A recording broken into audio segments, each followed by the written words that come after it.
Hey, what's going on, Compass students? Good to see you guys here.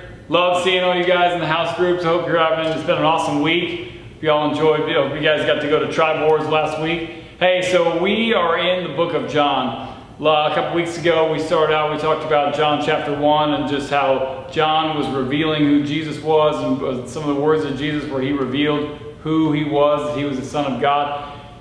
So what we're going to talk about this week is we're actually getting into, in John chapter 2, we're getting into Jesus' first miracle. We're going to talk a little bit about why he did the miracle that he did, what that means, do we even believe in miracles? Which that leads me to a question. Do you believe in a miracle? Have you ever said, man, it would take a miracle for me to do that, or it would take a miracle for this to happen? Do we believe that miracles do happen? Do we believe in a God at all? And if we do we believe in a God that performs miracles? Do we believe in a God that's outside of the world that we live in, that's outside of time and space and the physical world, that can manipulate the physical world into what we call miracles? Do we believe that we have a God that does that? I definitely do. I don't know about you, but I have for sure seen miracles in my life. I've seen miracles in my family's lives. I've seen a bunch of different things that I couldn't possibly explain other than God intervened there and God did an incredible miracle. So that's what I want us to talk about and really kind of spend some time with. And there's going to be a struggle there, and that's okay. It's okay to have questions about these things. If you didn't have questions about these things, then I don't know, that would seem kind of weird to me. Like, it's good if you don't have questions, but if you do, that's cool, because most people do. So it's totally fine to wonder, like, well, how did that happen? Why did that happen? Like, yeah, we want to take that on faith, but also still we can ask, like, what was that like? So I want to look at what a miracle even means. So a miracle, according to Webster's dictionary, a miracle is defined as an extraordinary event manifesting divine intervention in human affairs. In other words, God is doing things in the human world. And it even says, I love this, it even says, for example, this is in Webster's, for example, the healing miracles described in the Gospels. There you have it, ladies and gentlemen. Webster's dictionary referred to a miracle as the healing miracles described in the Gospels as performed by Jesus, which is super awesome. So yeah, we're going to look at, do we believe in this? What exactly happened? We're going to check all that stuff out. So we're going to get into John chapter 2, verses 1 through 11. So you can jump there if you have a Bible. If you don't, you can look on your phone. If you want a Bible, we've got Bibles. Just let your group leader know and we'll make sure we get you one. So the first miracle that Jesus performed, was at a wedding in this place called Cana. And he turned, many of you may have heard this, he turned water into wine. Apparently at this wedding they ran out of wine, which is kind of like Chick-fil-A running out of chicken sandwiches. Like, that's a bad deal. Like, if you're at a wedding back in those days and you run out of wine, that ain't cool, man. Like, you're the downer to the party, everybody will be talking about it. You're a loser. Like, it's not cool. So we're going to get into this. So basically what happens is, and I encourage you to go back and read this. I'm going to kind of sum it up in my own words, but this is what happened. Jesus and his disciples went to this wedding in Cana. We know that Jesus' mother was there. We don't know who the person was that was getting married, but we know Jesus' mother was there and some of his disciples were there. Jesus was invited.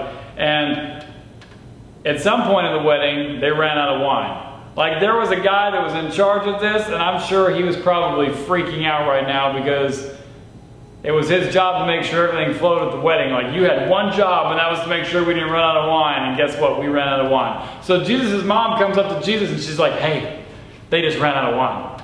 And Jesus goes, so? Like, he goes, actually it says, woman, what does that have to do with me? In those days, that was a respectful term. If he said woman, he's giving her honor and he's giving her respect. Don't try that with your mom or your girlfriend or whatever. Like, not a good idea. Don't just say woman. They may not take it the same way. But so he says, like, I don't know why you're bothering me with this, basically. And then Jesus' mom tells the servants, hey, do whatever it is he tells you to do. Because she knew that Jesus was going to get involved somehow, some way. So Jesus tells them, like, hey, go grab these big jars. There were these big jars that they used, that they filled with water, and they used for some purification stuff when they would do worship and things like that. They had to cleanse themselves first. It's like a holy bath. So they took these big jars. Now these jars were huge. They were 30 gallons each, and there was 6 of them. When I was in Uganda, one of the first times, myself and my friend Mike, we went around filling up these big jugs. It was these big containers full of water, and they had these in each one of the houses there in the village. There was 8 houses. These things were 30 gallons full. And what we would do is we would take these jerry cans, these big yellow cans, and we would use the well and pump water and fill these up. Now it took us 3 trips carrying 2 jugs each to fill up 1 container, and there was 8 of those. So that's a lot of water. That's a little bit more than what Jesus was working with, right? So we're talking a good bit of water. We're talking 180-ish gallons, 180, 200 gallons of water, right? It's a lot of water. So he tells them, like, hey, go fill this up with water. And they do that. And then he tells the servants, now what I want you to do is go dip your ladle, your big spoon, or whatever, it was a cup, whatever they use, dip it in the water and take it to the master of the feast and see what happens. And so I can imagine what the servants are thinking right now. Like, bro, our boss is kind of like, he's a little bit stressed out right now. Like, they just ran out of wine. If the bride and groom find out, they're going to be mad, right? Like, they were, yeah, whatever. This guy's stressed out. He's not in the mood for practical jokes right now, but they do it. So they take this water to this guy, and he says, hey, try this. And the guy drinks it, and he was like, oh my gosh, this is the best wine ever. Holy cow, this wine's amazing. And he goes to the bridegroom, and he goes, bro, what are you doing, man? Like, everybody puts out the good wine first, and then after everybody has drunk wine, after a while they put out the bad wine that they just want to get rid of that doesn't taste very good. People don't really notice by then. That's a totally different story. Anyway, he goes, you have kept the best wine for last. And there was a ton of it. And it's really interesting. I wonder what the servants thought at this point. Like, this guy's totally shocked, and they know where it came from. Jesus performed this miracle as his first miracle, turning water into wine. Now, if you're like me, you're like, why was that the first thing that he did? Why is that the first miracle? And what am I supposed to learn from this? Take a moment to talk about that in your group.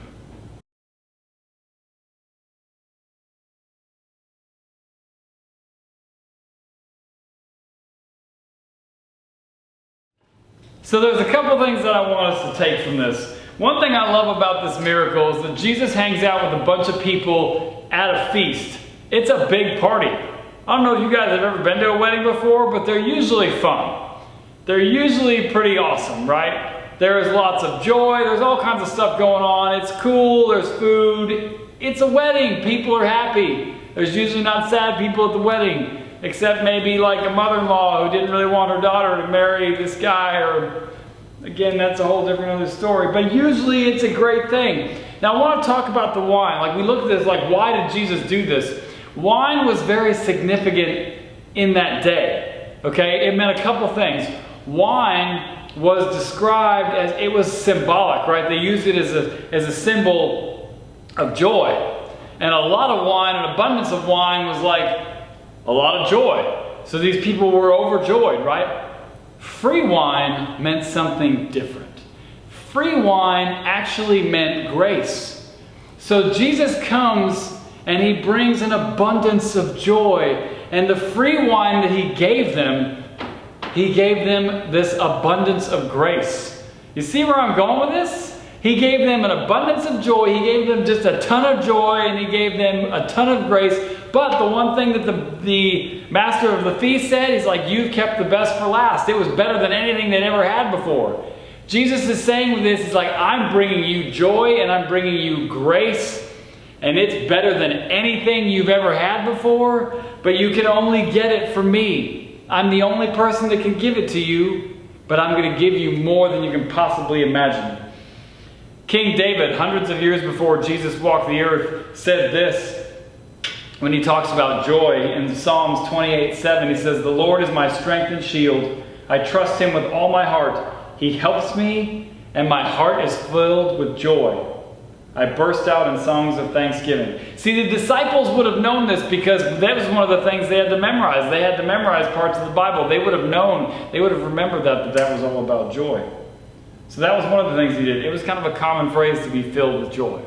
So he brought them an abundance of joy, and he brought them an abundance of grace.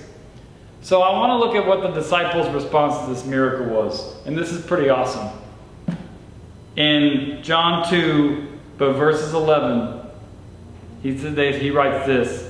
"This is the first of his signs Jesus did at Cana in Galilee and manifested his glory." Manifested is just another word for revealed. He revealed his glory, and his disciples believed in him.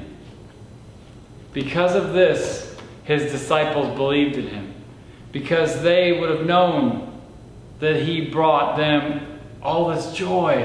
They would have known that he brought them all this grace. And grace is a free gift that Jesus gives us, saying, hey, you can't earn grace, but I'm going to give you grace. I'm here to give you joy. I'm here to give you grace. It's not anything you did on your own. I'm here to give it to you so that you can be free. In a small town, Jesus performed a miracle that said to the whole world, I'm here. He revealed himself in that way. The thing you've been waiting for, I'm here. And I'm here to bring you more joy and more grace than you can possibly imagine. The other thing I want to look at here is the servants. Again, the servants brought this water. The servants carried this water. The servants knew, right? When they took it, it was water. When they delivered it, it was wine. The servants did this. Think about what we are. If you're a follower of Christ, you're one of those servants. Your job isn't to do the miracles. Now, there are times in the Bible where the disciples and the apostles, they did miracles in Jesus' name. They delivered the miracles, but they weren't the ones that actually themselves did it. It was the power of Jesus. They carried that to them. You be the servant and carry that miracle. We get to see this. We get to witness the amazing joy and grace that God gives to people. And if you are a follower of Christ, you get to carry that joy and that grace by the way that you live and by the things that you do and what you say and the way you love people. You get to carry that joy. You get to carry that grace to people. Why do you think this had such a big impact on his disciples? I want you guys to talk about that in your small group for a minute.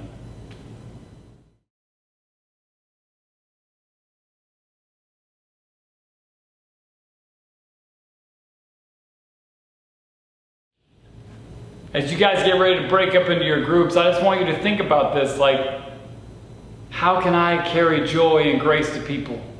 What's my response to this Jesus? What's my response to a God who does miracles? What miracles have I seen in my life? What miracles have I seen in other people's lives? Those are just a few of the questions you guys can talk about in your group. I love you guys. I hope you are enjoying this. I hope you dig into it. Read. Each week, it's just a little bit of read. I encourage you to read. Read the chapter between now and next week. Read John chapter 3 so you know what's coming. But I love you guys.